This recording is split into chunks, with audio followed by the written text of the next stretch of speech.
Hello friends, ఈరోజు ఈ వీడియోలో నీట్ పీజీ 2025 ఎగ్జామ్కి అపీర్ అయిన స్టూడెంట్స్ ఆగస్టు 3వ తారీఖు ఎగ్జామ్ కంప్లీట్ చేసుకున్నారు. సెప్టెంబర్ 3వ తారీఖులోగా మీకు రిజల్ట్ కూడా అనౌన్స్ చేయబోతూ ఉన్నారు. ఈ రిజల్ట్ వచ్చిన తర్వాత క్వాలిఫైడ్ కట్ ఆఫ్ కలిగినటువంటి ప్రతి ఒక్క స్టూడెంట్ కూడా కౌన్సిలింగ్ ప్రాసెస్ ద్వారా మీరు ఎంఎస్ ఎంటీ కోర్సెస్ అడ్మిషన్ కోసం పార్టిసిపేట్ చేసే అవకాశం ఉంది. కాబట్టి నేను ఇంతకు ముందు వీడియోలో ఏపీ స్టేట్ కన్వీనర్ కోటాకు సంబంధించి కౌన్సిలింగ్ లో పార్టిసిపేట్ చేయడానికి మీరు ముందుగా ఏమీ రెడీ చేసుకోవాలి, దానికి సంబంధించి ఏ ఏ టైప్ ఆఫ్ డాక్యుమెంట్స్ కావాలి, ఎంత అమౌంట్ రెడీ చేసుకోవాలి అనేది ముందుగానే మీకు ఎక్స్ప్లెయిన్ చేశాను. అలాగే ఈ రోజు ఈ వీడియోలో ఏపీ స్టేట్ మేనేజ్మెంట్ కోటాలో పార్టిసిపేట్ చేయాలి అంటే మీరు ఏ ఏ టైప్ ఆఫ్ డాక్యుమెంట్స్ రెడీ చేసుకోవాలి, ఎంత అమౌంట్ సిద్ధం చేసుకోవాలి, దీనికి సంబంధించి ఈ రోజు మీకు కంప్లీట్ ఇన్ఫర్మేషన్ ప్రొవైడ్ చేయాలి అనుకుంటున్నాను. ఇక్కడ మీరు గమనించినట్లయితే రిజిస్ట్రేషన్ అండ్ అప్లికేషన్ ఫిల్లింగ్ టైంలో మీరు ఏ ఏ టైప్ ఆఫ్ డాక్యుమెంట్స్ అప్లోడ్ చేయాలి అనేది ఇచ్చాను.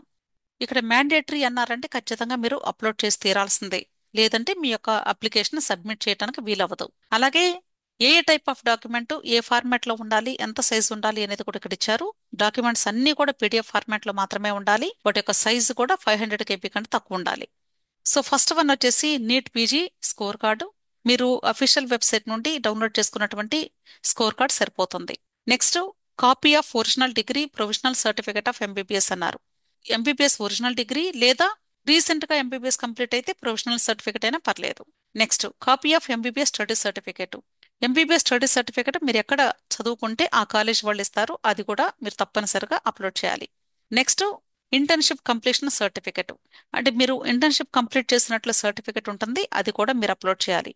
నెక్స్ట్, ఒకవేళ స్టూడెంట్ కానీ సిద్ధార్థ మెడికల్ కాలేజ్లో ఎంబీబీఎస్ కంప్లీట్ చేసుకుంటే ఖచ్చితంగా 6th క్లాస్ నుండి ఇంటర్మీడియట్ వరకు లేదా 10+2 వరకు ఉన్న స్టడీ సర్టిఫికెట్స్ కూడా అప్లోడ్ చేయాలి. Next, temporary or permanent medical registration from the respective state medical council. Respective అనే పదం ఎందుకు వాడారు అంటే ఇక్కడ పార్టిసిపేట్ చేసే స్టూడెంట్స్ కేవలం ఏపీ స్టేట్ స్టూడెంట్స్ మాత్రమే కాదు, ఇతర రాష్ట్రాల స్టూడెంట్స్ కూడా పార్టిసిపేట్ చేసే అవకాశం ఉంది. కాబట్టి సో ఎవరు ఏ స్టేట్లో ఎంబీబీఎస్ కంప్లీట్ చేస్తే అక్కడ మెడికల్ కౌన్సిల్ రిజిస్ట్రేషన్ చేసుకుని ఉంటారు. అది టెంపరీదైనా పర్లేదు, పర్మనెంట్దైనా పర్లేదు. ప్రస్తుతానికైతే మీరు ఏదున్నా అప్లోడ్ చేయొచ్చు. కాకపోతే సీట్ వచ్చిన తర్వాత మాత్రం ఖచ్చితంగా at the time of reporting ఆ కాలేజ్ దగ్గర పర్మనెంట్ మాత్రం సబ్మిట్ చేయాలి, గుర్తుంచుకోండి. మనకి మేనేజ్మెంట్ కోటా అంటే 2 టైప్స్ ఆఫ్ సీట్స్ ఉంటాయి. బి కేటగిరీ సీట్స్ ఉంటాయి, అలాగే సి కేటగిరీ సీట్స్ ఉంటాయి. బి కేటగిరీ అంటే అందరు స్టూడెంట్స్ కూడా బి కేటగిరీకి ఎలిజిబుల్లే, అంటే మేనేజ్మెంట్ కోటాలో రిజిస్టర్ చేసుకునే స్టూడెంట్స్. ఎన్ఆర్ఐ కేటగిరీ లేదా సి కేటగిరీ అంటే ఎవరైతే అప్లికేషన్ ఫిల్లింగ్ టైంలో ఎన్ఆర్ఐ ఆప్షన్ చూజ్ చేసుకుంటారో, ఎన్ఆర్ఐ డాక్యుమెంట్స్ని అప్లోడ్ చేస్తారో వాళ్ళకి మాత్రమే ఎన్ఆర్ఐ కేటగిరీలో సీట్ అలాట్మెంట్ పొందే అవకాశం ఉంటుంది. కాబట్టి ఎవరైతే ఎన్ఆర్ఐ కేటగిరీలో పార్టిసిపేట్ చేయాలి అనుకుంటున్నారో ఆ స్టూడెంట్స్ ఖచ్చితంగా మీరు అప్లికేషన్ ఫిల్లింగ్ టైంలోనే ఎన్ఆర్ఐ డాక్యుమెంట్స్ని కూడా అప్లోడ్ చేయాలి. ఏ ఏ టైప్ ఆఫ్ డాక్యుమెంట్స్ మీరు అప్లోడ్ చేయాలి అనేది ఇక్కడ ఇచ్చారు. ఈ ఎన్ఆర్ఐ కేటగిరీనే మనకి మేనేజ్మెంట్ కోటాలో సబ్ కేటగిరీ 2 అంటారు. యూజువల్ గా మనకి మేనేజ్మెంట్ కోటాలో 3 టైప్స్ ఆఫ్ సీట్స్ ఉంటాయి. బి కేటగిరీ సీట్స్ అంటారు, సి కేటగిరీ సీట్స్ అంటారు, ఇన్స్టిట్యూషనల్ కోటా సీట్స్ అంటారు. బి కేటగిరీ అంటే సబ్ కేటగిరీ 1, సి కేటగిరీ అంటే సబ్ కేటగిరీ 2, ఇన్స్టిట్యూషనల్ కోటా అంటే సబ్ కేటగిరీ 3 అంటారు. ఇక్కడ ఎన్ఆర్ఐ కేటగిరీ గురించి చెప్తూ ఉన్నారు కాబట్టి సబ్ కేటగిరీ 2 అని ఇచ్చారు. సో సి కేటగిరీ అన్నా ఎన్ఆర్ఐ కేటగిరీ అన్నా ఒకటే మీనింగ్.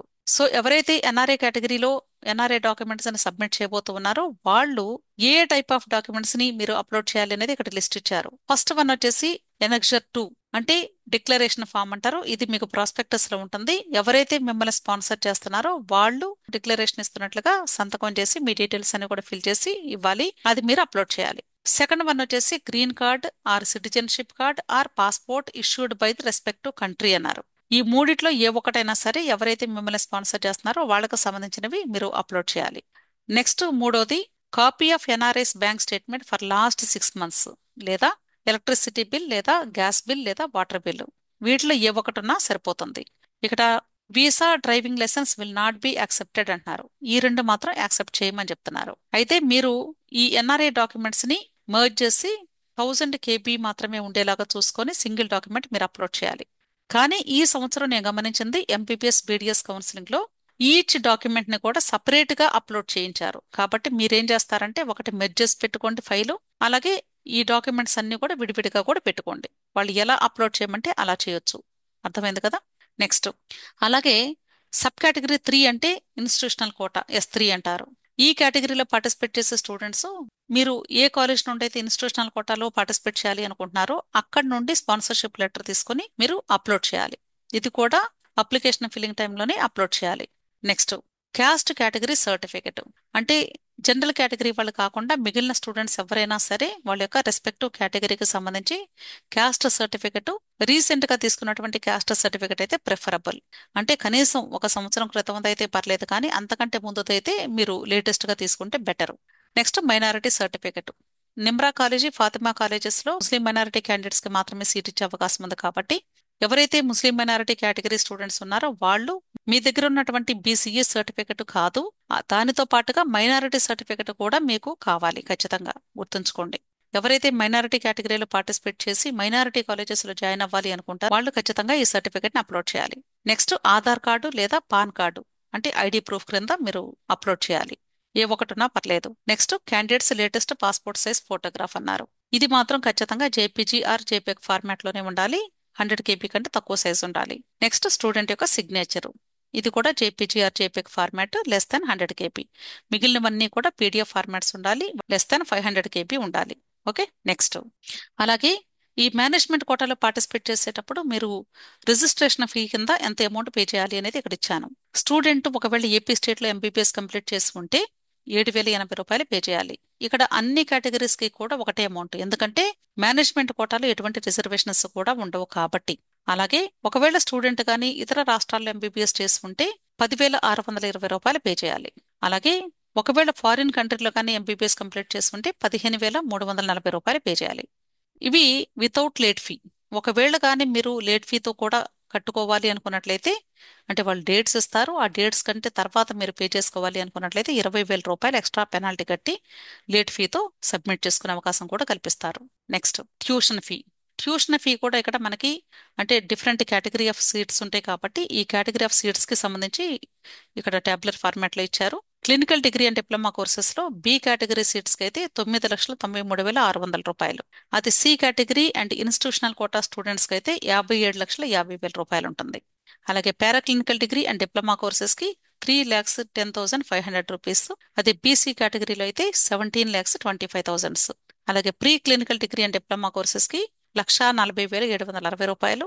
అలాగే బీసీ కేటగిరీలో రూ. 9,20,000. లాస్ట్ ఇయర్ అంటే 2024లో ఈ బి కేటగిరీ ఫీజు అలాగే సి కేటగిరీ ఫీ కూడా పెరుగుతుందని చాలా మంది భావించారు. అయితే ప్రస్తుతానికైతే ఎటువంటి చేంజెస్ కూడా లేవు. ఈ సంవత్సరం ఫీజు ఎంత ఉంటుంది అనేది మనకి ప్రాస్పెక్టస్ వస్తే కానీ తెలియదు. ఇది కేవలము 24 డేటా మాత్రమే మీకు ఇస్తూ ఉంది. కాబట్టి ఒకవేళ పెరిగితే గానీ మీరు జాయిన్ అయిన తర్వాత అయినా సరే పెరిగితే అప్పుడు కూడా మీరు 3 సంవత్సరాలకి కూడా కట్టవలసి ఉంటుంది. అంటే మీ కోర్సు కంప్లీట్ అయ్యే ముందు రోజు ఒక్క రోజు ముందు పెరిగినా సరే ఆ 3 సంవత్సరాలకి కలిపి మొత్తం పే చేయాల్సి ఉంటుంది, గుర్తుంచుకోండి. దానికి సంబంధించి ఇక్కడ జీవో నెంబర్స్ కూడా మీకు ఇచ్చారు. ఓకే. అలాగే ఒకవేళ మీకు సీట్ అలాట్మెంట్ కానీ వస్తే మేనేజ్మెంట్ కోటాలో అది బి అవ్వచ్చు, సి అవ్వచ్చు, మీరు మీ యొక్క అలాట్మెంట్ ఆర్డర్ని డౌన్లోడ్ చేసుకోవడానికి కట్టవలసినటువంటి అమౌంట్ ని యూనివర్సిటీ ఫీ అంటారు. అది నాన్ రీఫండబుల్ అమౌంట్. రూ. 49,600 పే చేసి అలాట్మెంట్ ఆర్డర్ను డౌన్లోడ్ చేసుకోవాలి. ఒకసారి అమౌంట్ కట్టి డౌన్లోడ్ చేసుకున్న తర్వాత వద్దు మేము జాయిన్ అవ్వము అనుకుంటే ఆ డబ్బులంతా కూడా వేస్ట్ అయిపోతాయి. కాబట్టి కొంచెం జాగ్రత్తగా ఆలోచించి మీరు అలాట్మెంట్ ఆర్డర్ను డౌన్లోడ్ చేసుకోండి. ఓకే. ఇది టోటల్గా మనకి అంటే ఈ ఏపీ స్టేట్లో మేనేజ్మెంట్ కోటాకి కౌన్సిలింగ్లో పార్టిసిపేట్ చేసే ముందు మీరు రెడీ చేసుకోవాల్సినటువంటి ఇంపార్టెంట్ థింగ్స్. సో మీకు ఇంకా ఏదైనా డౌట్స్ ఉంటే వీడియో క్రింద కమెంట్ బాక్స్లో కమెంట్ చేయండి. అలాగే టెలిగ్రామ్ ఉంది, టెలిగ్రామ్ గ్రూప్ లింక్ నేను వీడియో క్రింద డిస్క్రిప్షన్లో కూడా ఇస్తూ ఉన్నాను. ఆ గ్రూప్లో జాయిన్ అయినట్లయితే మీకు ఎప్పుడు ఏ డౌట్ వచ్చినా సరే క్లారిఫై చేసుకునే అవకాశం ఉంటుంది.